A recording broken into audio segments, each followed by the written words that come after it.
화려한 조명이 쏟아지는 호텔 연회장 안은 오랜만에 만난 동창들의 웃음소리로 떠들썩했어요. 테이블마다 놓인 생화향기가 코끝을 찔렀고 사람들은 서로를 끌어안으며 화려한 현재를 과시하기 바빴죠. 그 소란스러운 중심에서 서아는 조용히 앉아 있었어요. 그녀는 가늘고 긴 와인 잔의 줄기를 손끝으로 천천히 돌리며 입가에 옅은 미소를 띠고 있었죠. 하지만 그 미소가 진심인지 아닌지 스스로도 정의할 수 없는 기묘한 얼굴이었어요. 사실 40이 넘으면 동창회의 풍경이 참 묘하게 달라지더라고요. 20살 때는 밤을 새워 꿈을 이야기했고 30이 넘으면 누가 먼저 시집을 잘 갔느냐로 기싸움을 하더니 40이 지나면 어느 순간부터 자식의 성적과 남편의 직함 사이에서 자기 자신을 통째로 잃어버린 사람들이 속출하거든요. 오서아가 딱 그런 부류였어요. 남편 성운의 뒷바라지에 청춘을 다 바치고 이제는 껍데기만 남은 중년 여성이요. 옆자리에 앉아 스테이크를 썰던 민지가 슬쩍 수저를 내려놓으며 말을 건넸어요. 서아야, 성운 씨는 오늘 왜 같이 안 왔어? 우리 남편도 오랜만에 성운 씨 얼굴 좀 보자고 기대 많이 했는데 말이야. 민지의 질문에 서아는 와인 잔을 내려놓으며 덤덤하게 대답했죠. 매장 일이 좀 바쁘다고 하더라고요. 요즘 새로 준비하는 프로젝트가 있어서 통시간이 안 난대. 그 말에 민지가 코웃음을 치며 대꾸했어요. 바쁘긴 뭐가 바빠. 요즘 경기가 바닥인데 성운 시내만 잘 나가는 거야? 아니면 서아 너 혼자 두려고 핑계 대는 거 아니야? 민지는 농담처럼 웃으며 넘겼지만 서아는 차마 같이 크게 웃지 못했어요. 그 웃음 뒤에 가려진 서늘한 진실을 동창들은 꿈에도 몰랐으니까요. 사실 오늘 아침만 해도 그랬어요. 집을 나서는 성운의 뒷모습은 차갑기 그지없었죠. 구두 주걱을 집어드는 그에게 서아가 동창의 이야기를 꺼내려 하자 성운은 돌아보지도 않고 툭 내뱉더라고요. 나 오늘 늦으니까 기다리지 마. 귀찮게 전화하지 말고. 그게 끝이었어요. 쾅 하고 닫히는 현관문 소리에 서아는 한참을 그 자리에 서 있었죠. 15년이라는 결혼 생활 동안 서아는 질문하는 법을 잊어버렸어요. 물어봤자 돌아오는 건 네가 알아서 뭐하게? 라는 무시나 피곤해 죽겠는데 적당히 좀 해라는 짜증 섞인 핀잔뿐이었으니까요. 연회장 안은 어느덧 무르익어 누군가 신청한 옛날 노래가 흘러나왔어요. 몇몇은 흥에 겨워 일어나 춤을 추기 시작했죠. 오서아는 그 활기찬 풍경을 마치 남의 일인 양 멀찍이서 바라보고 있었어요. 그때 화장실에 다녀오던 진아가 서아 옆으로 다가와 슬그머니 앉더라고요. 진아의 표정이 묘하게 일그러져 있었어요. 서아야, 아까 나 1층 로비 카페 쪽 지나오다가 성운 씨 본 것 같은데. 진아의 말에 서아의 손이 미세하게 떨렸어요. 응? 잘못 본 거 아니야? 오늘 바쁘다고 했는데. 서아가 애써 침착하게 되물었지만 진아는 주변 눈치를 살피며 목소리를 낮췄어요. 글쎄, 혼자는 아니었던 것 같더라고요. 어떤 여자랑 아주 다정하게 앉아 있던데 내가 아는 사람인가 싶어서 자세히 보려다가 그냥 왔어. 진아는 더 이상 말을 잇지 않고 자리를 피했어요. 두 사람 사이에 흐르는 어색한 공기가 서아의 숨을 조여왔죠. 저녁이 깊어지면서 술 기운이 오른 친구들의 대화는 더 대담해졌어요. 서아의 왼쪽에 앉아있던 현주가 핸드폰을 꺼내 들더니 깔깔거리며 말하더라고요. 야, 우리 저번에 모였을 때 찍은 단체 사진 있잖아. 그거 나만 못 받았거든. 서아야, 너한테 있지? 잠깐만 봐도 돼? 응. 여기 봐봐. 서아는 아무 생각 없이 핸드폰을 건네줬어요. 현주는 신이 나서 갤러리를 넘기기 시작했죠. 어머, 이것 봐. 우리 이때 진짜 촌스러웠다. 야, 민지, 너 이 머리 스타일 뭐야? 완전 사자 같아. 여기저기서 웃음 터지는 소리가 들려왔어요. 그런데 갑자기 현주의 손가락이 멈칫하더니 웃음소리가 뚝 끊기더라고요. 화면 속에 멈춘 사진 한 장. 햇살이 잘 드는 세련된 카페 창가 자리였어요. 그곳엔 어깨를 맞댄 채 나란히 앉아있는 두 사람이 있었죠. 박성훈, 그리고 이수진. 억지로 연출한 사진이 아니었어요. 너무나 자연스럽게 성훈의 어깨에 고개를 기댄 여자의 모습, 그리고 성훈의 얼굴엔 서아가 지난 10년간 단 한 번도 본 적 없는 편안하고 화사한 미소가 걸려 있었어요. 테이블 위로 무거운 정적이 내려앉았어요. 현주가 당황해서 황급히 핸드폰을 뒤집으려 했지만 서아가 번개처럼 그 손목을 낚아챘죠. 괜찮아. 나 이미 봤어. 서아의 목소리는 얼음장처럼 차갑고 단단했어요. 서아는 떨리는 손 대신 형형한 눈빛으로 사진을 응시했어요. 오른쪽 아래 작게 찍힌 날짜는 2달 전이었죠. 서아는 천천히 눈을 감았어요. 2달 전 그날이 생생하게 떠올랐거든요. 그날 서아는 남편이 준 생활비가 모자라 친정에서 빌린 돈을 들고 은행에 가 있었어요. 시어머니가 아파트 담보대출 이자가 밀렸다고 아침부터 전화를 해대며 너는 며느리가 돼서 시어미 신용불량자 만들 셈이냐? 네 남편 고생하는 건 안 보이니? 라며 악을 쓰던 날이었죠. 창구 직원이 건네준 이체 확인서를 쥐고 서아는 자신의 점심값을 아껴 시댁 빚을 갚았다는 생각에 씁쓸한 안도감을 느꼈더랬죠. 그날 저녁 집에 돌아온 성우는 현관에 벗어놓은 서아의 낡은 구두를 발로 툭 치며 들어왔어요. 소파에 삐딱하게 누워 핸드폰만 보던 그는 서아가 차려온 정성스러운 저녁상을 보고도 맨날 풀떼기뿐이네. 먹을 게 없어라며 투덜댔죠. 그런 그가 그날 낮에는 이수진과 저렇게 세상을 다 가진 것처럼 웃고 있었던 거예요. 서아야. 민지가 조심스럽게 이름을 불렀어요. 서아는 핸드폰을 돌려받고 천천히 고개를 들었어요. 동창들의 시선엔 동정과 경멸, 그리고 알 수 없는 호기심이 뒤섞여 있었죠. 그때 구석에 앉아있던 소영이가 아주 낮은 목소리로 쐐기를 박더라고요. 서아야, 너 진짜 몰랐던 거야? 둘이 이미 유명하던데. 그 한마디가 연회장에 모든 소음을 집어삼켰어요. 심장을 파고드는 모욕감과 배신감이 서아를 덮쳤죠. 하지만 서아는 울지 않았어요. 오히려 와인 잔을 들어 남은 와인을 단번에 들이켰죠. 잔을 내려놓는 소리가 유난히 맑게 울렸어요. 창밖으로 흐르는 도시의 불빛을 보며 서아는 속으로 하나씩 되짚기 시작했어요. 성훈이 운영하는 식당의 명의는 이미 서아 본인의 이름으로 되어 있었고 지난 3년간 공들여 준비한 상표 출원도 완료된 상태였죠. 10년간 성훈이 몰래 빼돌린 자금 흐름과 오늘 시어머니 대신 갚은 영수증까지 모든 기록이 서아의 지갑 속에 완벽하게 보관되어 있었어요.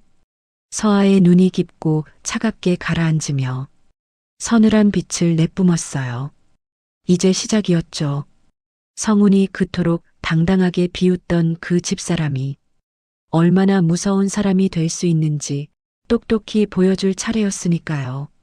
박성훈, 네가 가진 거 전부 내 이름으로 된 건 알고 까부는 거지?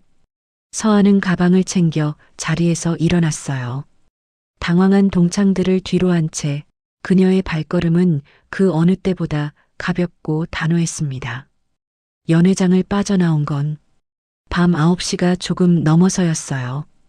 화려한 드레스와 넥타이 사이에서 억지 미소를 유지하는 건 생각보다 고역이었죠. 동창들이 더 놀다 가라고 소매를 붙잡았지만 서아는 그저 부드럽게 웃으며 손을 흔들었어요. 미안해. 내일 새벽에 시장도 가야 하고 일찍 매장에 나가봐야 해서 먼저 일어날게.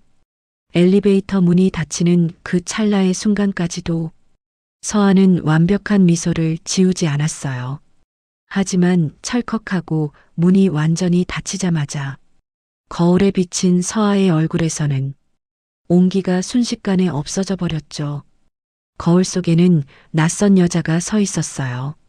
아니, 어쩌면 이게 지난 15년간 억눌러왔던 진짜 오서아의 얼굴이었을지도 몰라요. 눈동자는 깊게 가라앉아 있었고 입술은 단단히 맞물려 있었죠. 그녀가 운영하는 한정식집 옹기밥상에 불을 끈 건 밤 11시가 다 된 시각이었어요.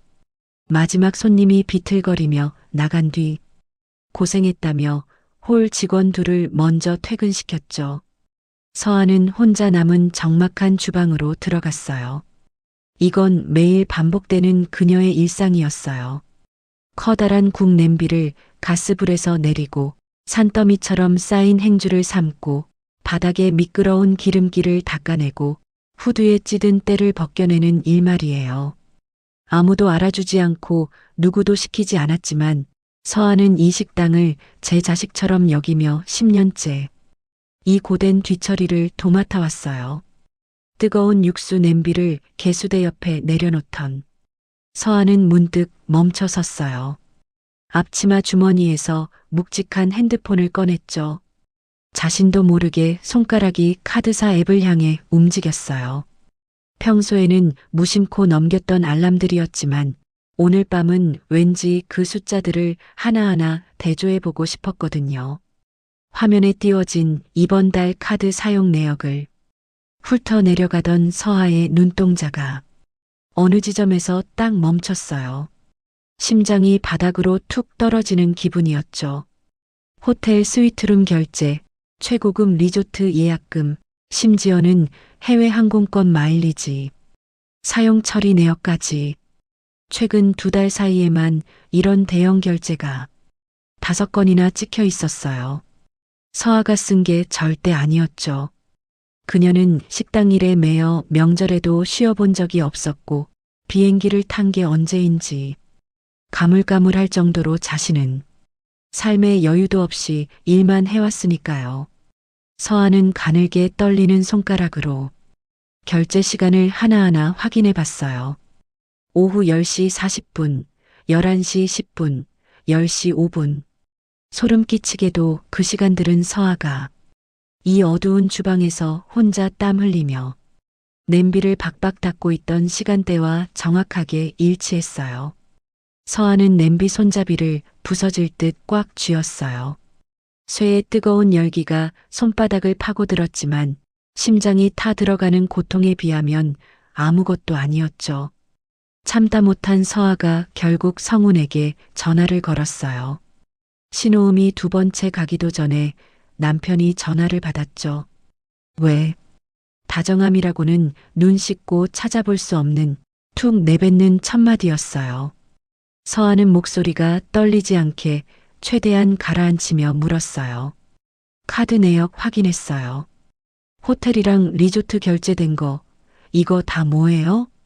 그러자 성우는 한치의 망설임도 없이 느긋하게 대답하더라고요. 아, 그거 거래처 접대야. 사업하는 사람이 그 정도도 안 해? 왜 무슨 문제라도 있어? 귀찮아 죽겠다는 기색이 역력한 목소리였죠. 거래처 접대를 왜 호텔 스위트룸에서 하는데요?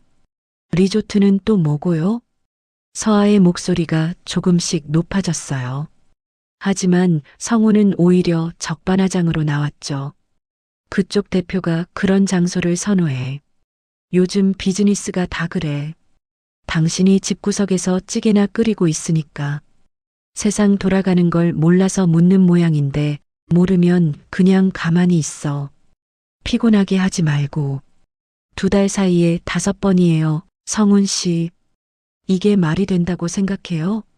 서아의 물음에 잠시 침묵이 흐르는가 싶더니 수화기 너머로 아주 가느다란 소리가 새어나왔어요. 까르르 하며 넘어가는 여자의 웃음소리였죠. 아주 가볍고 그래서 더 소름 끼치게 익숙한 그 목소리. 서아가 너무나 잘 아는 그 이수진의 목소리였어요. 거래처 미팅이라면서요.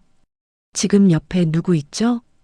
서아가 이를 악물고 묻자 성우는 짜증 섞인 한숨을 내뱉었어요. 아, 진짜 사람 질리게 하네. 직원들이랑 같이 있다고 했잖아. 왜 이렇게 구질구질하게 캐물어?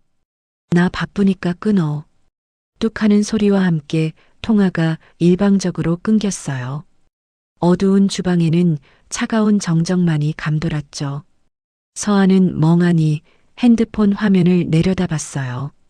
여전히 그곳엔 잔인한 결제 내역들이 선명하게 떠 있었죠. 서아는 다시 카드 앱을 깊숙이 파고들었어요. 카드 상세 정보와 연결 계좌를 확인했죠.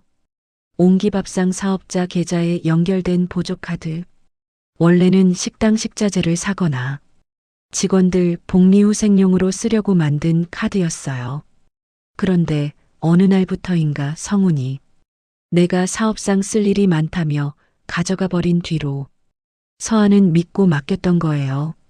그런데 카드 상세 정보 맨 아래 한도 변경 이력이라는 메뉴를 누른 순간 서아는 숨이 멎는 줄 알았어요. 6개월 전 이용 한도가 500만 원이나 상향 조정되어 있었거든요. 서아가 신청한 적 없는 일이었죠. 떨리는 손으로 신청자 정보를 눌러 확인해 본 순간 서아는 헛웃음을 터뜨리고 말았어요. 거기엔 박성훈의 이름이 아니라 최영자라는 세 글자가 선명하게 박혀 있었거든요. 바로 시어머니였어요. 3년째 아파트 담보대출 이자를 서아에게 내게 하고 명절마다 빈손으로 시집 왔으면 처신이라도 똑바로 해라. 네가 우리 아들 앞길 막는 거 아니냐며 사사건건 트집을 잡던 그 사람 말이에요. 시어머니가 며느리 명의 사업자 카드 한도를 몰래 올려서 자기 아들이 상간녀랑 호텔 다니는 비용을 대주고 있었던 거예요. 주방 안에 온기가 다 빠져나간 것 같았어요. 냄비에서 마지막으로 피어오르던 김조차 싸늘하게 식어버렸죠. 서아는 말없이 핸드폰을 주머니에 넣고 다시 개수대로 향했어요. 그리고 냄비를 다시 들었죠. 남은 찌꺼기를 쏟아붓고 수도꼭지를 끝까지 틀었어요. 쌓아 쏟아지는 물줄기 아래서 서아는 미친 듯이 수세미질을 했어요. 아무 표정도 없이 마치 자신의 기억을 닦아내듯 구석구석 아주 깨끗하게요. 청소를 끝낸 서아는 주방 불을 껐어요. 어둠 속에 잠시 서 있다가 다시 불을 켰죠. 이번엔 사무실로 향했어요. 서랍 깊숙한 곳에서 낡은 가죽 수첩을 꺼냈죠. 그 안에는 지난 수년간 서아가 모아온 기록들이 빼곡했어요. 시어머니의 대출 이자를 대신 송금한 이체 확인서, 성훈의 개인 채무를 변제해준 기록, 그리고 옹기밥상의 실제 운영 자금이 서아의 친정에서 나왔다는 증거 자료들까지. 서아는 오늘 은행에서 떼어온 300만 원짜리 영수증을 파일 맨 앞장에 꽂아 넣었어요. 시어머니가 아이고 허리야, 나 죽으면 니들이 책임질 거냐며 엄살 부릴 때 갚아준 그 피 같은 돈의 기록이었죠. 그리고 핸드폰을 들어 카드 결제 내역과 한도 상향 신청자 이름이 나온 화면을 하나하나 캡처했어요. 증거는 차고 넘쳤죠. 파일을 덮으며 서아는 처음으로 입꼬리를 비틀어 올렸어요. 그건 기뻐서 나오는 웃음이 아니었어요. 짐승을 사냥하기 직전에 짓는 포식자의 차가운 미소였죠. 어머님, 성훈 씨, 당신들이 내 등골 빼먹으면서 웃고 있을 때 나는 당신들 무덤 파고 있었던 거 몰랐죠? 서아는 가방을 챙겨 식당을 나섰어요. 뒤도 돌아보지 않고 셔터를 내렸죠. 옹기밥상이라는 따뜻한 이름에 간판 불빛이 골목을 비추고 있었지만 이제 그 옹기는 오직 서아 자신만을 위해 쓰일 준비를 마친 상태였어요. 그녀의 발걸음은 어둠 속으로 아주 단호하게 사라졌습니다. 다음 날 아침 서아는 평소보다 일찍 서둘러 시어머니 집으로 향했어요. 식당 오픈 전 2시간은 원래 발주 목록을 확인하거나 까다로운 재료들을 직접 손질하며 하루를 준비하는 금쪽 같은 시간이었죠. 하지만 어젯밤 차가운 주방 바닥에서 카드 내역을 훑으며 밤을 꼬박 새운 서아에게 식당 일은 더 이상 우선순위가 아니었어요.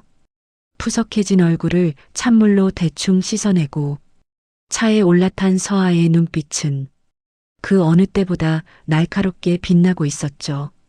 직접 만나서 얼굴을 보고 물어야 했어요. 이 기괴한 배신의 끝이 어디인지 말이에요. 시어머니 영자는 오전 10시가 훌쩍 넘어서야 부스스한 모습으로 문을 열어줬어요. 현관문이 열리자마자 반가움은커녕 미간을 잔뜩 찌푸리며 쏘아붙이더라고요. 아침부터 연락도 없이 웬일이니? 사람 단잠 깨우게 인사도 생략한 채 내뱉는 그 무례한 첫마디를 서아는 꾹 참아냈어요. 드릴 말씀이 있어서 왔어요. 잠시 들어가도 될까요? 거실에 들어서자 익숙하고 불쾌한 냄새가 코를 찔렀어요. 10수년 된 낡은 가구 냄새와 특유의 파스 냄새, 그리고 환기 한번 시키지 않아 퀴퀴하게 가라앉은 공기 말이에요. 소파에는 시누이 지연이 제 집 안방인 양 반쯤 누워 리모컨을 만지작거리고 있었죠. 서아가 거실 한복판까지 들어왔는데도 지연은 고개도 까딱하지 않았어요. 어머, 올케 언니 왔어요? 입으로는 아는 척을 하면서도 시선은 TV 화면에 고정된 채였죠. 서아는 대꾸 대신 짧게 고개를 끄덕이고는 식탁 앞에 꼿꼿이 섰어요. 영자가 싱크대에서 물을 한 컵 따라 마시며 귀찮다는 듯 말했어요. 뭔 말인데 그래. 할 말 있으면 빨리 해라. 나 오늘 친구들이랑 온천 가기로 했으니까. 서아는 심호흡을 한번 크게 하고는 가라앉은 목소리로 입을 뗐어요. 어머님, 성훈 씨 요즘 행실 이상한 거 정말 눈치 못 채셨어요? 영자의 손이 컵을 내려놓으려다 멈칫하더니 이내 아무 일 없다는 듯 식탁 의자에 털썩 주저앉더라고요. 이상하다니 그게 무슨 자다가 봉창 두드리는 소리냐? 카드 내역 다 봤어요. 호텔이며 리조트며 성훈 씨 혼자 가서 쓴 게 아닌 것 같던데요. 누구랑 갔는지 이미 다 알고 계신 거 아니에요? 서아의 추궁에 영자는 컵을 탁 소리나게 내려놓으며 서아를 똑바로 노려봤어요. 눈빛에 미안함이라곤 눈곱만큼도 없었죠. 그래서 그게 뭐 어쨌다는 거야? 그래서라니요? 어머님 아들이 지금 제 명의의 카드로 다른 여자랑 놀아나고 있다고요. 영자가 서아의 말을 날카롭게 자르며 목소리를 낮췄어요. 너는 어째 말을 해도 그렇게 상스럽게 하니? 남자가 밖에서 일하다 보면 바람 좀 쐴 수도 있는 거지. 그걸 가지고 유난 떨 일이야? 내가 여자로서 남편을 단단히 잡았어 봐라. 성훈이가 밖으로 돌겠니? 다 내가 부족해서 생긴 일이지. 서하는 순간 귀를 의심했어요. 자신의 귀가 잘못된 게 아닌가 싶을 정도로 당당한 적반하장이었죠. 지금 그걸 말이라고 하세요? 성훈 씨가 바람을 피우는 게 제 탓이라는 거예요? 그럼 누구 탓이겠니? 처신이라는 건 말이다. 며느리가 집안을 단단히 지키고 남편 마음을 편안하게 해줘야 남자도 안 놔두는 법이야. 남자가 바깥바람 좀 피울 수도 있지. 그게 어디 한두 집 얘기냐? 너는 왜 그렇게 속이 좁아 터졌어? 영자는 마치 아주 당연한 진리를 설명하듯 담담하게 말했어요. 평생을 그렇게 비뚤어진 상식 속에서 살아온 사람 특유의 확신에 찬 목소리였죠. 소파에서 채널을 돌리던 신우이 지연이 이때다 싶어 한마디 거들더라고요. 엄마 말이 맞아요. 언니가 식당 한답시고 맨날 밤늦게 들어오고 우리 오빠 밥도 제대로 안 차려줬잖아요. 오빠가 집에서 위안을 못 받으니까 밖에서 찾는 거 아니겠어? 솔직히 언니가 오빠를 너무 내팽개친 건 사실이잖아요. 지연은 서아와 눈도 마주치지 않은 채 리모컨을 딸깍거리며 혼자 피식 웃었어요. 그 비릿한 웃음소리가 서아의 귓가를 날카롭게 긁어댔죠. 서아의 손이 무릎 위에서 미세하게 떨리기 시작했어요. 억누르려 해도 멈추지 않는 경련이었죠. 어머님, 아가씨. 제가 지난 15년 동안 뭘 그렇게 못했는지 구체적으로 좀 말씀해 주시겠어요? 제가 벌어온 돈으로 이 집 대출금 갚고 생활비 대준 건 잊으셨나 봐요? 말을 그렇게 따박따박 받아치면 어떡해. 내가 지금 틀린 말했어? 빈손으로 시집 왔으면 몸이라도 더 부지런했어야지. 시댁 행사 때도 식당 바쁘다고 얼굴만 비추고 가버리고 말이야. 남편이 집에서 대접을 못 받는데 어느 남자가 딴 생각을 안 하겠니? 영자는 오히려 기가 산다는 듯 목소리를 높였어요. 서아의 시선이 식탁 위로 흘렀어요. 거기엔 옹기밥상 스티커가 붙은 반찬 용기 3개가 놓여 있었죠. 서아가 어제 저녁 시어머니 끼니 거르실까봐 주방에서 정성껏 담아보낸 것들이었어요. 지연이 와 있다는 소식에 특별히 고기 반찬까지 넉넉히 챙겼던 서아의 호의가 저질스러운 비난으로 돌아온 셈이었죠. 그런데 그 반찬 용기 옆에 낯익은 종이 한 장이 보였어요. 은행에서 온 대출 만기 안내 통지서였죠. 반쯤 펼쳐진 채로 방치된 그 종이에 서아의 눈이 못 박혔어요. 채무자 최영자, 그리고 그 아래 연대보증인 란에 선명하게 적힌 이름 오서아. 서아는 숨을 멈췄어요. 연대보증이라니요. 사인을 한 기억이 없는데 대체 이게 어떻게 된 일인가 싶었죠. 그러다 머릿속을 스치는 기억 하나가 있었어요. 3년 전 성훈이 식당으로 찾아와 형식적인 서류니까 여기 이름만 좀 써줘라며 들이밀었던 그 종이 뭉치들, 남편을 믿었기에 제대로 읽지도 않고 휘갈겼던 그 사인이 바로 이올감이었던 거예요. 영자는 서아의 시선을 눈치채고는 아무렇지도 않게 통지서를 옆으로 밀어버리더라고요. 이거 만기 다 됐으니까 조만간 너랑 같이 은행 가서 연장하면 된다. 성훈이한테 말해뒀으니까 알고 있어. 제가 연대보증인으로 되어 있네요, 어머님. 서아의 목소리가 처음으로 아주 낮고 차갑게 가라앉았어요. 그래, 그러니까 같이 연장하러 가야 한다고. 은행에서 전화 올 거니까 잘 받아라. 어머님, 저 이거 사인할 때 연대보증이라는 설명 단 한마디도 못 들었어요. 성훈 씨가 그냥 형식적인 서류라고만 했거든요.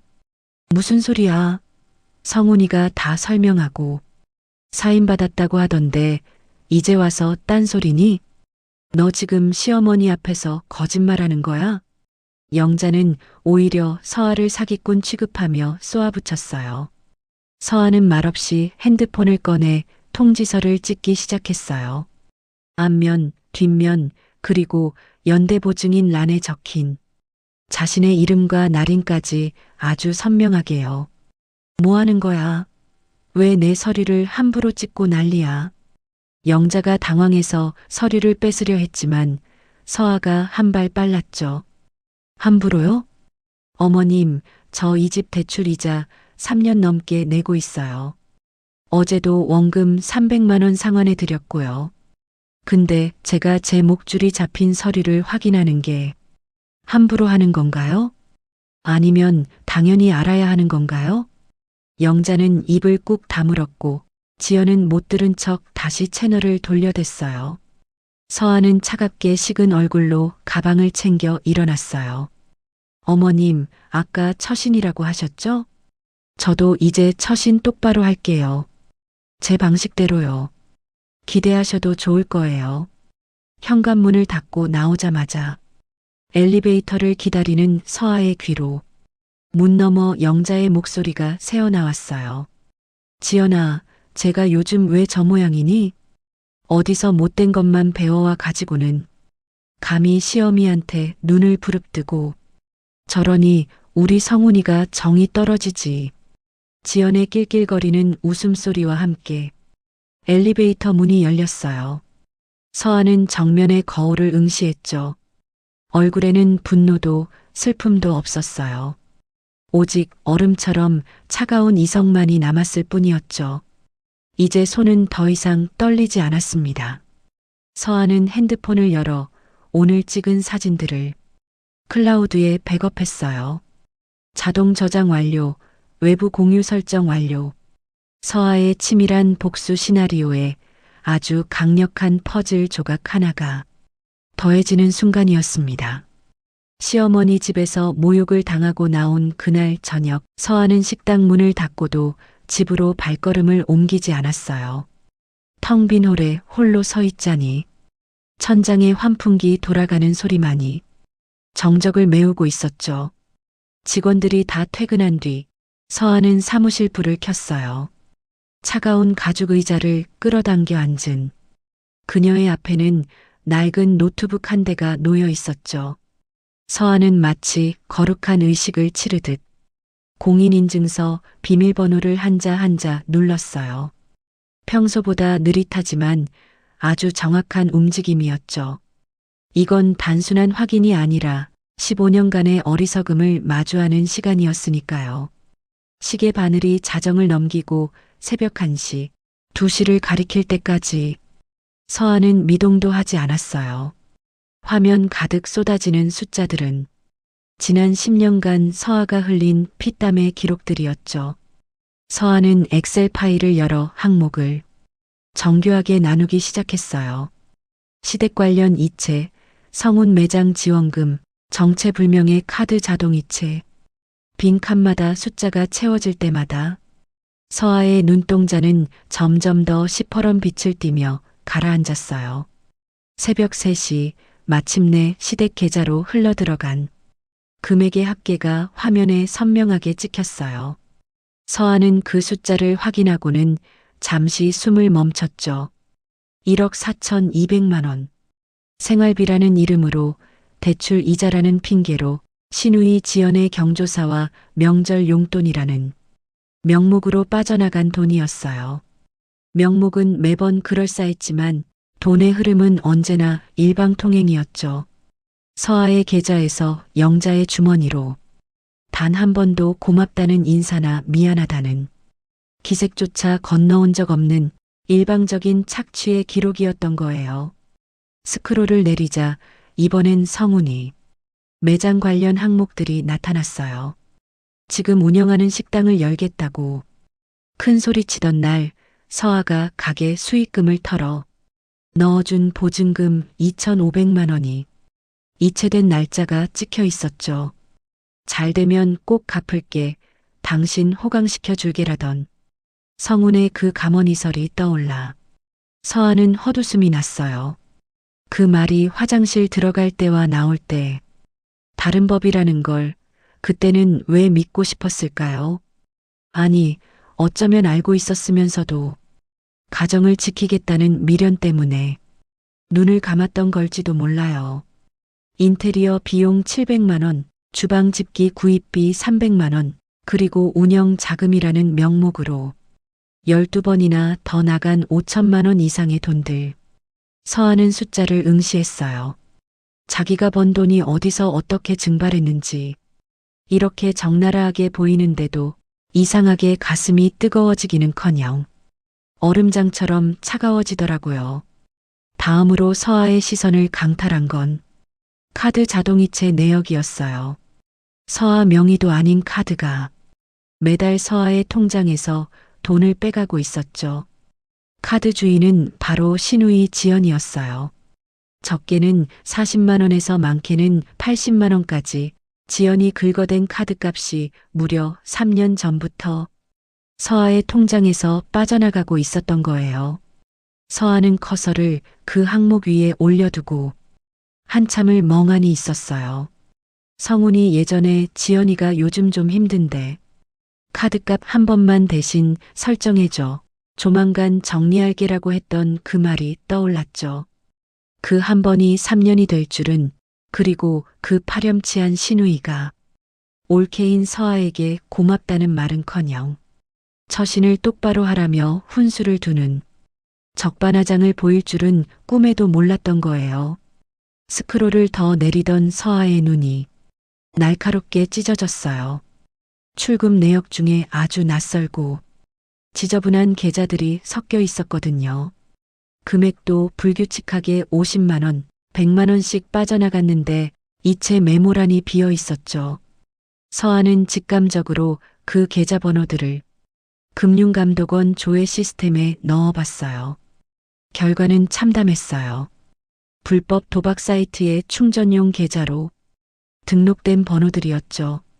성훈이 사업 확장하겠다, 다시 시작해보겠다며 가져간 돈들이 결국 상간녀와의 호텔비와 도박판으로 흘러들어갔다는 사실이 완벽하게 증명되는 순간이었어요. 서아의 얼굴이 석고상처럼 굳어버렸어요. 아니, 굳었다기보다는 남아있던 마지막 일말의 자비심이 완전히 소멸했다는 표현이 맞을 거예요. 서아는 자리에서 일어나 사무실 구석, 서랍 맨 뒤쪽에 박혀있던 두꺼운 파일을 꺼냈어요. 성훈이 지금 운영하는 매장의 임대차 계약서였죠. 페이지를 넘기던 서아의 손가락이 특약사항 란에서 멈췄어요. 거기엔 성훈의 휘갈긴 글씨 옆에 서아가 요구해서 적어 넣었던 문구가 하나 있었죠. 투자자 오서아는 임대 보증금 전액을 부담하며 본 매장의 명예 변경 및 처분 시 오서아의 서면 동의를 반드시 거쳐야 한다. 서아는 그 문장을 소리 없이 천천히 읽어 내려갔어요. 투자자 오서아. 그때는 그저 남편의 사업을 돕는 든든한 조력자라고 생각하며 적은 문구였는데 이제 보니 이건 성훈의 숨통을 조일 가장 강력한 올가미가 되어 있었던 거예요. 법적으로 서아의 동의 없이는 박성훈은 그 가게를 팔 수도 넘길 수도 보증금을 뺄 수도 없는 처지였으니까요. 서아는 계약서를 파일에 다시 끼워 넣고 방금 만든 엑셀 파일을 저장했어요. 파일명을 바꾸는 서아의 눈빛에 비정함이 서렸죠. 박성훈 및 시댁 횡령 및 부정행위 증거자료 최종본. 저장 버튼을 누르자 클라우드 서버에 백업이 완료되었다는 알림이 떴어요. 서아는 그 화면을 보면서 책상 위에 식어버린 커피를 한 모금 마셨어요. 혀가 마비될 정도로 쓴맛이었지만 서아는 끝까지 비워냈죠.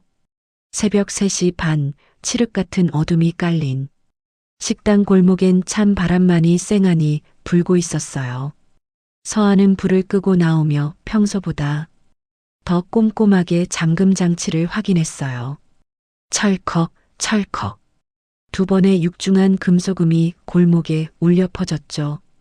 내 것이 정말 내 것인지, 그리고 내 것을 훔쳐간 도둑들이 어디에 서 있는지 확인하는 작업이 이제 막바지에 다다르고 있었어요. 서아의 발걸음은 어둠 속에서도 한치의 흔들림 없이 당당했습니다. 동창들이 모여있는 단톡방 알림이 요란하게 울린 건 오전 10시였어요. 평소 같으면 한창 점심 장사 준비로 정신이 없을 시간이었지만 서아는 조용히 손을 멈추고 앞치마 주머니에서 핸드폰을 꺼냈죠. 화면을 켜자마자 눈에 들어온 건 몇 장의 사진이었어요. 에메랄드빛 물결이 넘실거리는 최고급 리조트 수영장, 그리고 그 옆에 놓인 화려한 색감이 칵테일 잔 2개. 올린 사람이 이름을 확인하지 않아도 서아는 단번에 알 수 있었어요. 바로 이수진이었죠. 사진에는 아무런 설명도 없었어요. 하지만 그 침묵이 오히려 더 천박하고 노골적으로 느껴졌어요. 나 지금 네 남편이랑 여기 있어. 어쩔래? 라고 비웃는 것 같았거든요. 단톡방은 평소와 달리 기괴할 정도로 조용했어요. 평소 같으면 어머, 너무 예쁘다. 어디야? 부러워 같은 댓글이 쏟아졌을 텐데 이번엔 오직 숫자만 줄어들 뿐이었죠. 32명이 모두 읽었지만 아무도 입을 열지 않는 그 무거운 침묵. 그게 바로 서아를 향한 동정이자 성훈과 수진을 향한 조소라는 걸 서아는 똑똑히 느꼈어요. 서아는 핸드폰을 다시 주머니에 깊숙이 찔러 넣었어요. 그리고 아무 일 없었다는 듯 다시 테이블을 닦기 시작했죠. 행주가 지나간 자리마다 번들거리던 기름때가 사라지고 서아의 서늘한 얼굴이 비쳤어요. 박성훈, 니들이 거기서 마시는 칵테일 값이 어디서 나오는지 이제 곧 알게 될 거야. 서아는 입술을 굳게 다물며 다짐했어요. 점심 장사가 폭풍처럼 지나가고 직원들이 뒷정리를 마칠 무렵 서아는 사무실로 들어가 문을 걸어 잠갔어요. 그리고 가장 먼저 항공사 앱을 켰죠. 출발지와 도착지를 선택하고 망설임 없이 비즈니스석을 골랐어요. 결제 수단을 고르는 창에서 서아의 손가락이 잠시 멈췄지만 이내 자신의 이름으로만 된 단독 계좌 카드를 선택했죠. 15년간 시댁 식구들 등살에 본인을 위해서는 10,000원 한 장 쓰는 것도 벌벌 떨었던 서아가 처음으로 자신을 위해 내린 결정이었어요. 결제 완료 문자가 오자 서아는 그 숫자를 보며 묘한 해방감을 느꼈죠. 하지만 진짜 시작은 그 다음이었어요. 서아는 카드사 앱을 열어 성훈이 들고 다니던 모든 보조 카드의 사용을 분실 및 도난으로 즉시 정지시켰어요. 지금쯤 한창 신나게 긁어대고 있겠지? 어디 한번 계속 써봐. 서아는 차가운 미소를 지으며 확인 버튼을 눌렀죠. 완료 문자가 연달아 들어왔어요. 이어지는 작업은 더 치밀했어요. 인터넷 뱅킹을 켠 서아는 그동안 자신의 피 같은 돈을 좀먹던 모든 자동이체 목록을 불러왔죠. 시어머니 영자의 생활비와 대출 이자, 시누이 지연의 카드가, 그리고 성훈의 매장 운영자금 명목으로 빠져나가던 정기 이체까지. 서아는 단 한순간의 망설임도 없이 해지 버튼을 차례로 눌러버렸어요. 어머님, 아가씨, 이제 당신들이 그토록 무시하던 며느리 돈 없이 어떻게 사는지 똑똑히 지켜보세요. 15년간 이어진 착취의 사슬이 단 몇 번의 클릭으로 끊어지는 순간이었죠. 모든 정리를 마친 서아는 홀로 나가 마감 준비를 하던 직원들에게 다가갔어요. 민정 씨, 나 다음 주부터 일주일간 자리 비울 거예요. 가게 좀 잘 부탁해요. 갑작스러운 폭탄 선언에 민정은 눈을 동그랗게 뜨며 물었죠. 사장님이 일주일을요? 어디 아프신 거예요? 아니면 무슨 일이라도. 서아는 가볍게 웃으며 고개를 저었어요. 아니요, 그냥 좀 쉬려고요. 10년 넘게 하루도 못 쉬었잖아요. 나도 이제 사람답게 좀 살아보려고요. 민정은 서아의 눈에서 이전과는 다른 단단한 결기를 읽었는지 더 묻지 않고 고개를 끄덕였어요. 걱정 마세요, 사장님. 저희가 완벽하게 해놓을게요. 푹 쉬고 오세요. 성훈에게는 끝까지 아무런 연락도 하지 않았어요. 예전 같으면 어디에 가는지, 밥은 어떻게 차려 먹어야 하는지 구구절절 설명했겠지만 이제 서아에게 성훈은 고려할 가치조차 없는 존재였으니까요. 서아는 집으로 돌아가 가방을 쌌어요. 화려한 옷들 대신 가장 편안한 옷 몇 벌과 세면도구, 그리고 노트북과 증거 자료가 담긴 파일을 챙겼죠. 가방은 생각보다 가벼웠지만 그 안에 담긴 서아의 미래는 그 어느 때보다 묵직했어요. 출발 전날 밤 창밖을 보며 마지막 점검을 하던 서아의 핸드폰에 문자 한 통이 왔어요. 건물주 이 사장이었죠. 사장님, 여포실 세입자가 다음 달에 나간대요. 확장하신다고 했던 거 기억나서 먼저 연락드렸어요. 조건 좋게 해드릴 테니 생각 있으면 말씀하세요. 서아는 그 문자를 뚫어지게 쳐다봤어요. 오랫동안 꿈꿔왔던 식당 확장의 기회였죠. 네, 사장님. 저 지금 잠시 여행 중이라 돌아가는 대로 계약하러 갈게요. 긍정적으로 검토하겠습니다. 답장을 보낸 서아는 비로소 긴 한숨을 내뱉었어요. 내일 아침이면 그녀는 아무도 모르는 곳으로 떠날 것이고 성훈과 시댁 식구들은 갑자기 끊겨버린 돈줄에 아우성을 치며 자멸하겠죠. 15년 만에 처음 느껴보는 이 낯설고도 짜릿한 설렘.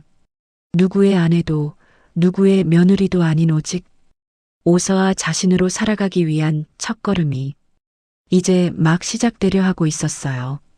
서아는 단단하게 가방 지퍼를 올렸습니다. 그녀의 눈에는 이미 승기를 잡은 자의, 여유와 서늘함이 공존하고 있었습니다. 비행기가 굉음을 내며 활주로를 박차고 오르는 순간 서아의 가방 속 핸드폰은 이미 미친 듯이 진동하고 있었어요. 이륙 직전 마지막으로 확인한 화면에는 부재중 전화가 무려 12통이나 찍혀 있었죠. 시어머니 영자가 6통, 남편 성훈이 4통, 그리고 시누이 지연까지 2통. 서아는 그 이름들을 차가운 눈으로 훑어보고는 미련 없이 비행기 모드로 전환해 가방 깊숙이 찔러 넣었어요. 안전벨트 사인이 켜지고 기체가 구름 위를 가로지르기 시작했죠. 창밖으로 거대한 도시가 개미집처럼 작아지더니 이내 실타래 같은 도로마저 구름 뒤로 숨어버렸어요. 서아는 그 풍경을 창에 이마를 기댄 채 멍하니 바라봤죠. 복잡한 생각이 폭풍처럼 몰아칠 줄 알았는데 이상하게도 머릿속은 텅 빈 것처럼 고요했어요. 그저 15년간의 묵은 체증이 고도에 비례해 조금씩 흩어지는 기분이었죠. 몇 시간의 비행 끝에 도착해 입국 심사를 마치고 공항 로비에 서서 핸드폰을 켰어요. 화면이 들어오기가 무섭게 재난 문자라도 온 것처럼 알림음이 쏟아져 들어왔죠. 부재중 전화는 어느덧 150통을 넘겼고 문자와 카톡 알림은 새는 게 무의미할 정도였어요. 서아는 공항 벤치에 앉아 영자의 문자부터 하나씩 읽어내려갔어요. 오전 10시 12분 첫 번째 문자였죠. 야, 오서아. 대출 이자 자동이체가 왜 안 됐다고 은행에서 문자가 오니? 이게 대체 어떻게 된 거야? 빨리 확인하고 전화해라. 오전 10시 45분의 두 번째 문자는 거의 비명에 가까웠죠. 너 전화 왜 안 받아? 이자 연체되면 내 신용등급 박살난다고. 은행원이 그러잖아. 나 신용불량자 만들 셈이야? 이 독한 것 빨리 입금해. 그리고 1시간 뒤 장난해? 너 지금 어디야? 당장 튀어오지 못해. 라는 악에 받친 문자가 이어졌어요. 서아는 무표정한 얼굴로 스크롤을 더 내렸어요. 이번엔 남편 성훈의 문자였죠. 야, 카드 결제가 왜 안 돼? 지금 중요한 거래처 미팅 자리인데 계산대에서 카드가 안 긁혀서 개망신 당했잖아. 쪽팔려 죽는 줄 알았네. 당장 풀어라. 진짜 뒤지는 꼴 보고 싶냐? 그 뒤를 잇는 오후 1시의 문자는 더 가관이었어요. 야, 너 미쳤어? 운영자금 계좌가 왜 깡통이야? 오늘 식자재 들어온 거 결제해야 하는데 잔액이 10원 한 장 없다고 난리야. 당장 입금 안 하면 나 오늘 장사 못해. 서아는 그 대목에서 입꼬리를 살짝 비틀어 올렸어요. 그 계좌에 있던 돈으로 상간녀와 리조트를 예약하고 스테이크를 썰던 인간이 이제 와서 식자재 값이 없다고 발을 동동 구르는 꼴이라니요.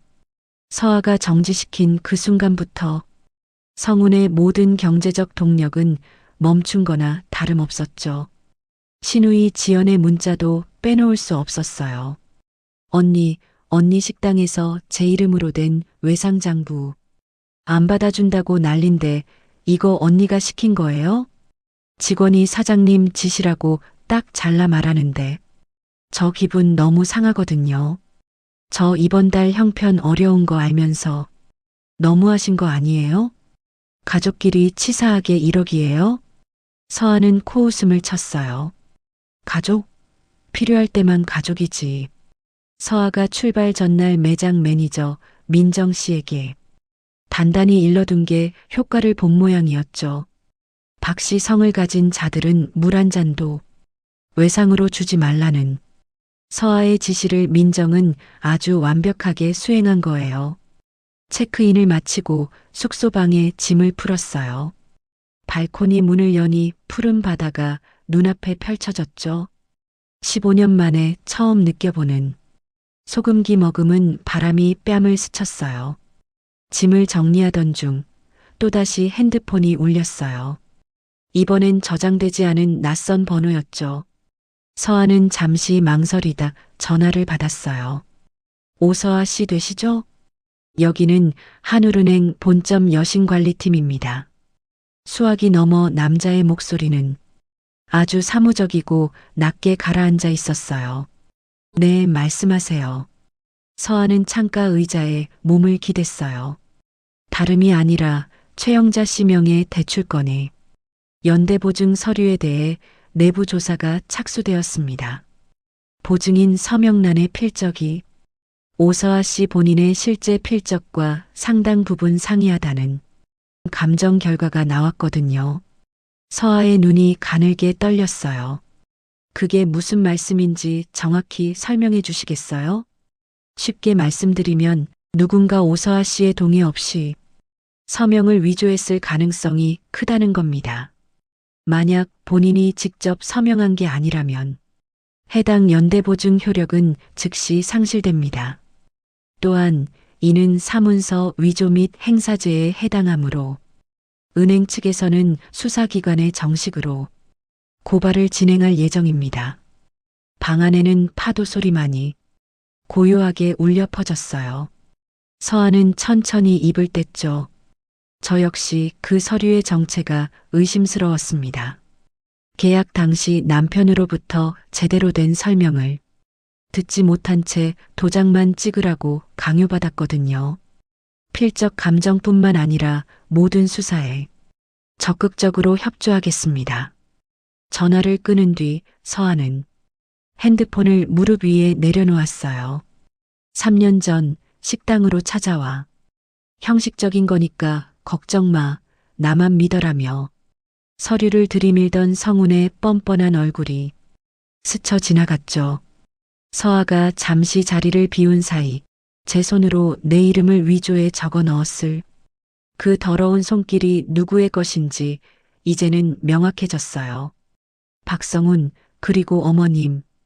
당신들이 내 목에 채운 올가미가 이제는 당신들 목을 감는 밧줄이 되겠네요.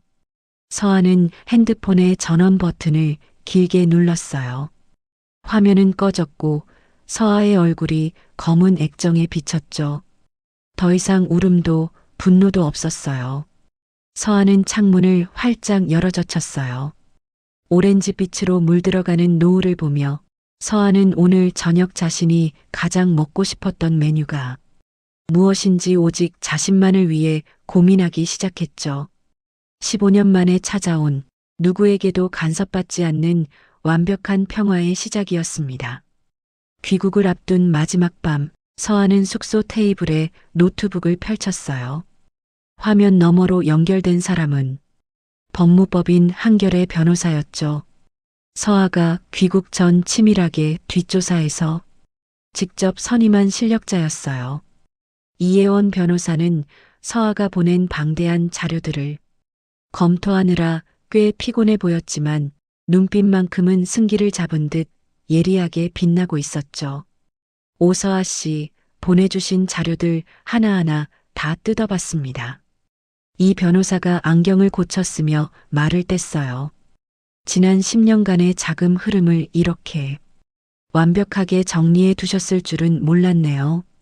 카드 내역 캡처부터 계좌 이체 엑셀, 특히 그 도박 사이트 출금 계좌 조회 결과는 결정적입니다. 유책 배우자인 박성훈 씨에게 위자료는 물론이고 재산 분할에서도 오서아 씨가 압도적으로 유리한 고지에 서 계세요. 서아는 덤덤하게 물었어요. 외도 증거는 충분한가요? 그러자 이 변호사가 고개를 끄덕였죠.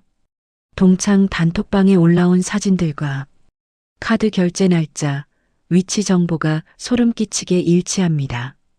이건 빼도 박도 못하는 부정행위 증거예요.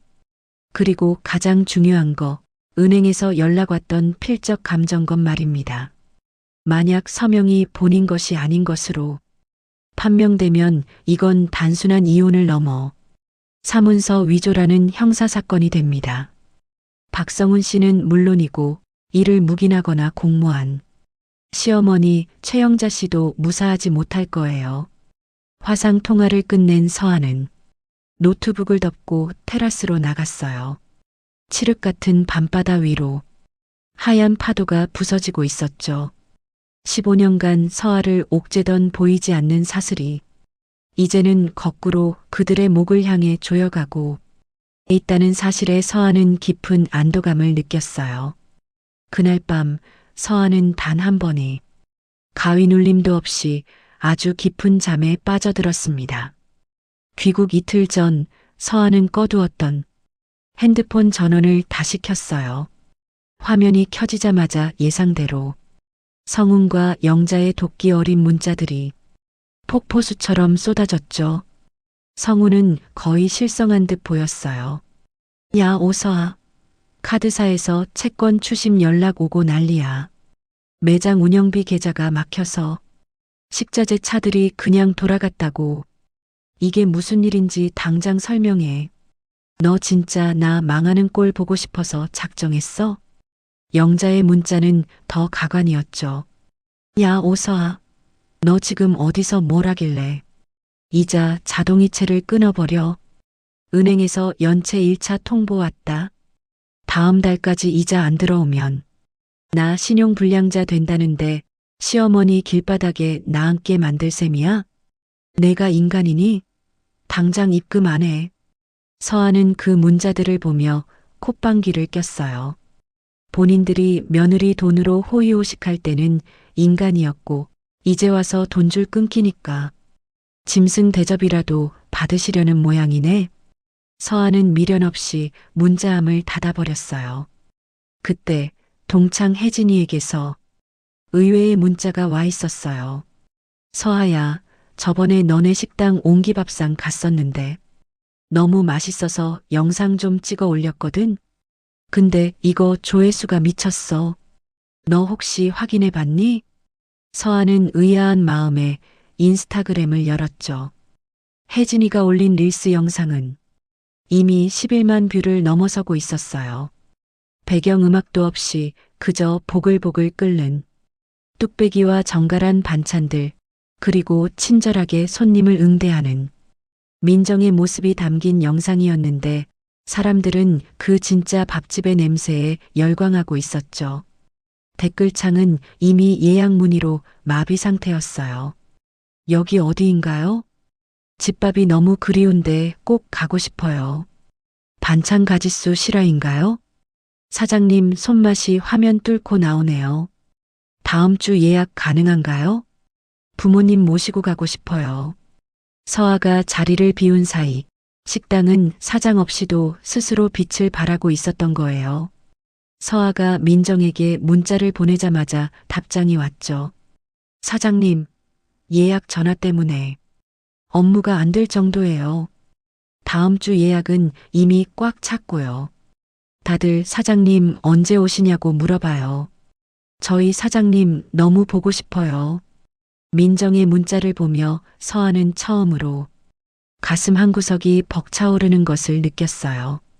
10년간 홀로 주방에서 땀 흘리며 지켜온 그 시간들이 헛되지 않았음을 세상이 증명해주고 있었죠. 그때 또 한 통의 낯선 전화가 걸려왔어요. 안녕하세요, 오서아 사장님? KBC 방송국 줄 서는 맛집팀 작가입니다. 옹기밥상이 최근 SNS에서 화제가 돼서 저희가 정식으로 촬영 제안을 드리고 싶어서요. 서아는 창밖의 노을을 보며 담담하게 대답했어요. 네, 작가님. 제안 감사합니다. 제가 내일 귀국하니 모레 매장에서 뵙고 자세한 일정 조율하시죠. 전화를 끄는 서아의 눈에는 서늘한 승기가 감돌았어요. 지금 이 시각 성우는 카드사의 추심 전화를 받으며 구석에 몰려 있을 것이고 영자는 연체 통보서에 손을 떨며 발광하고 있겠죠. 그들이 서아를 무시하며 비웃던 그 집구석 며느리는 이제 방송국이 줄을 서는 유명 맛집의 사장이 되어 화려하게 복귀할 준비를 마쳤어요. 이게 바로 완벽한 판의 뒤집기였죠. 요란한 소동 하나 없이 서아가 설계한 덫에 그들이 스스로 걸어 들어가 자멸하는 동안 서아는 자신의 왕국을 더 단단히 다지고 있었던 거예요. 서아는 캐리어 지퍼를 단단하게 채웠어요. 가방 안에는 불필요한 미련도 가짜 동정도 없었죠. 오직 자신의 이름으로 당당하게 살아갈 내일만이 담겨 있었어요. 어머님 성훈 씨, 이제 당신들이 그토록 원하던 처신이 뭔지 제가 직접 보여드릴게요.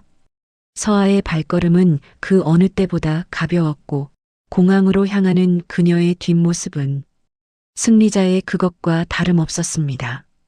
인천공항 입국장의 자동문이 열리고 서늘한 한국 공기가 피부에 닿는 순간 서아가 가장 먼저 한 행동은 남편이나 시댁에 생존 신고를 하는 것이 아니었어요. 캐리어를 끌며 공항버스 승강장으로 향하던 서아는 담담하게 핸드폰을 꺼내 변호사에게 문자를 보냈죠. 딱 3글자, 귀국했습니다라는 메시지였어요. 답장은 1분도 채 걸리지 않았어요. 고생하셨습니다. 내일 오전 10시 사무실로 오시죠. 소장 최종 확인하고 바로 법원에 접수하겠습니다. 서아는 그 문자를 눈에 담고는 조용히 저장했어요. 버스 창가에 앉아 일주일 만에 마주하는 서울의 야경을 보며 서아는 생각했죠. 도시는 그대로인데 그 도시를 바라보는 자신의 눈은 이전과는 비교할 수 없을 만큼 단단해졌다는 것을요. 다음 날 오전 법무법인 한결이 상담실 테이블 위에는 서아의 지난 15년을 결산하는 두꺼운 소장 한 권이 놓여 있었어요. 변호사가 짚어주는 대로 서아는 한 줄 한 줄 소장을 읽어내려갔죠.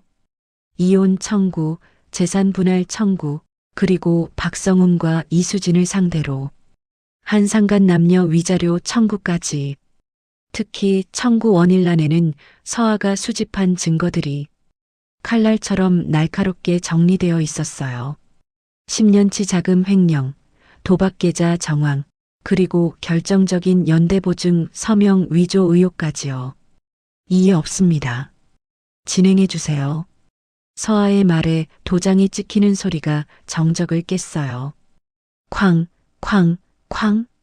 그 소리는 서아의 인생에서 쓰레기 같은 인간들을 도려내는 사형 선고와도 같았죠.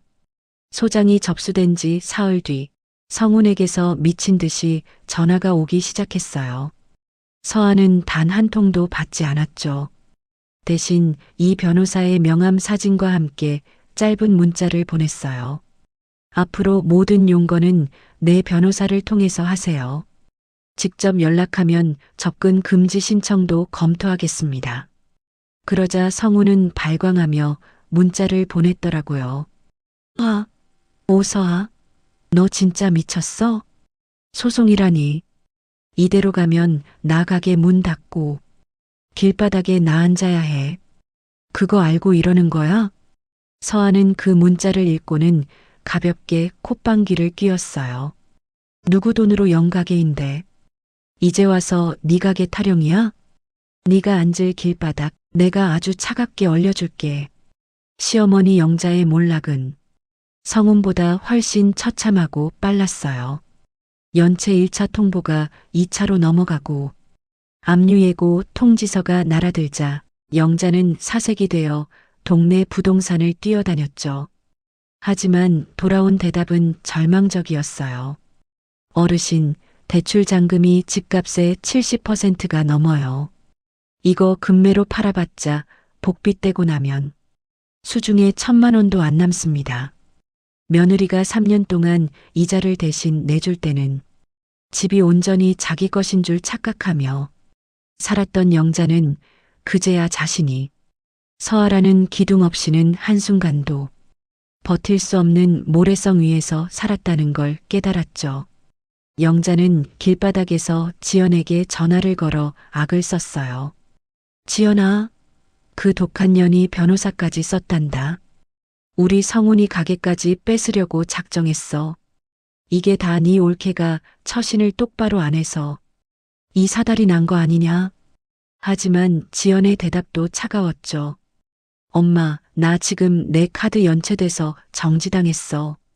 올케 언니가 자동이체 다 끊어버렸다고. 지금 남 걱정할 때야? 두 사람은 서로를 탓하며 길거리에서 고함을 질렀지만 이미 서아의 돈줄이 끊긴 그들에게 남은 건 서로를 핥히는 가난뿐이었어요. 상간녀 이수진 역시 인과응보를 피하지 못했어요. 동창 단톡방에 올렸던 그 오만한 리조트 사진은 독이 되어 돌아왔죠. 학부모들 사이에서 불륜녀가 운영하는 학원에 애들을 보낼 수 없다는 소문이 삽시간에 퍼졌고 원생들이 썰물 빠지듯 빠져나갔어요. 수지는 급히 SNS를 닫고 잠적했지만 이미 지역사회에서 그녀의 이름은 남의 남편 훔친 도둑년으로 낙인 찍힌 뒤였죠. 반면 서아의 옹기밥상은 그야말로 문전성시였어요. 방송과 SNS의 파급력은 대단했죠. 귀국 후 매장에 나간 서아는 입구부터 길게 늘어선 대기줄을 보고 깜짝 놀랐어요. 민정과 직원들이 땀을 흘리며 뛰어다니고 있었고 손님들은 이게 진짜 집밥이지 라며 엄지를 치켜 세웠죠. 서아는 앞치마를 질끈 동여매고 주방으로 들어갔어요. 국자를 든 서아의 팔 근육에 단단한 힘이 들어갔죠. 그날 저녁 서아의 책상 위에는 기분 좋은 서류 2장이 놓여 있었어요. 하나는 특허청에서 온 옹기밥상, 상표권 등록 완료 통지서였고 또 하나는 수도권 유명 외식업체에서 제안한 프랜차이즈 가맹사업 제안서였죠. 서아는 자신의 이름 석자와 자신이 만든 브랜드가 온전히 법적 보호를 받게 된 것을 확인하며 깊은 숨을 내쉬었어요. 마지막 발악이었을까요? 성우는 뻔뻔하게도 내가 식당 운영에 기여했으니 투자금을 돌려달라는 소송을 제기해 왔어요. 하지만 이 변호사의 목소리는 자신만만했죠. 서아 씨, 박성훈 씨가 낸 소송은 바로 기각될 겁니다. 예전에 작성하신 계약서 특약사항 기억하시죠? 투자금은 무상증여로 간주하며 반환을 청구할 수 없다는 조항이요. 그 인간이 멍청하게 사인한 그 조항이 지금 서아 씨를 완벽하게 보호하고 있습니다. 서아는 창밖을 내다봤어요. 무너진 쪽은 비참하게 바닥을 기고 있었고 올라선 서아는 눈부신 빛을 향해 걷고 있었죠. 서아는 더 이상 그들의 불행을 구경하느라 시간을 낭비하지 않기로 했어요. 네, 변호사님. 고생하셨어요. 저는 이제 내일 예약 손님들 준비해야 해서 이만 끊을게요. 주방에서는 민정이 활기차게 예약을 받는 소리가 들려왔어요. 네, 옹기밥상입니다. 이번 주는 예약이 다 찼고요. 다음 주부터 가능하세요. 서아는 다시 한번 앞치마를 고쳐 맸어요. 누구의 며느리도 누구의 아내도 아닌 오직 사장 오서아로서의 찬란한 인생이 이제 막 꽃을 피우고 있었습니다. 15년이라는 긴 세월 동안 서아가 견뎌온 그 고독한 주방의 온기가 사실은 본인을 태워 남을 따뜻하게 하던 희생이었다는 사실이 참 마음 아프면서도 먹먹하게 다가왔어요. 하지만 결국 서아는 그 온기를 남이 아닌 자기 자신을 위해 쓰기로 결심했죠. 우리는 흔히 참는 게 미덕이라고 배우며 살아가요. 하지만 내 영혼이 깎여나가고 내가 일군 소중한 것들을 당연하게 약탈당하는 상황에서도 참는 것은 미덕이 아니라 자신에 대한 방임일지도 모릅니다. 서아가 보여준 결단은 단순히 복수가 아니라 잃어버렸던 나의 이름을 되찾는 과정이었어요. 가장 가까운 사람에게 배신당했을 때에 그 참담함을 딛고 일어선 서아에게 이제는 누구의 아내나 며느리가 아닌 성공한 경영자 오서아로서의 찬란한 봄날만 가득하기를 진심으로 기도해 봅니다. 여러분의 생각은 어떠신가요? 벼랑 끝에서 자신을 지켜낸 서아의 선택에 응원의 한마디를 남겨주세요. 비슷한 아픔을 겪고 계신 분들에게 여러분의 댓글 하나가 큰 위로와 용기가 될 수 있습니다. 오늘 사연이 가슴에 닿으셨다면 좋아요와 구독 부탁드려요. 여러분의 응원은 사연 숙력 캠프가 더 진솔하고 따뜻한 사람 냄새 나는 이야기를 제작하는데 가장 큰 힘이 됩니다. 알림 설정까지 꾹 눌러주시면 다음 사연도 놓치지 않고 찾아갈게요. 오늘도 당신의 삶이 온기 가득하기를 바랍니다. 감사합니다.